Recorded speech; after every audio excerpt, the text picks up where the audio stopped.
Hi friends, good morning. आपला daily mini blogs. आज सकाळी सकाळी आवरलं वगैरे आणि मला केक करायचं होतं. सेम डेसाठी 2 केक करायचे होते.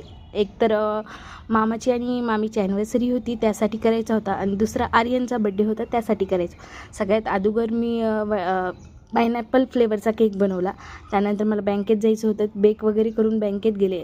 आल्यानंतर थोडंसं बाहेरचं मी काम होतं ते केलं. आल्यानंतर संध्याकाळी मी आयसिंग वगैरे केली केकला आणि मामीला मी संध्याकाळीच केक हा नेऊन दिला, कारण की मामीला संध्याकाळीच केक कटिंग करायचं होतं त्यासाठी. आणि मग मी त्या दिवशी मी बेक करून ठेवला. हा रोज फ्लेवरचा केक होता आर्यनच्या बड्डेसाठी आणि फक्त मग त्याची आयसिंग वगैरे मी सकाळी मॉर्निंगला केली. मला थोडंसं काम होतं ते करून आयसिंग वगैरे करून घेतली केकची. आणि तुम्हाला जर फुल केकबद्दल डिटेल ब्लॉग पाहिजे असेल तर मला कमेंट्समध्ये नक्की सांगा. मी पूर्ण डिटेलमध्ये सांगायचा प्रयत्न करीन. मला एवढं नॉलेज म्हणजे नाही देता येणार, पण तरी पण मी ट्राय करीन तुम्हाला सांगायचं मला जसं येते तसं. आणि हा सेकंड केकचा फायनल लुक होता. कमेंट्समध्ये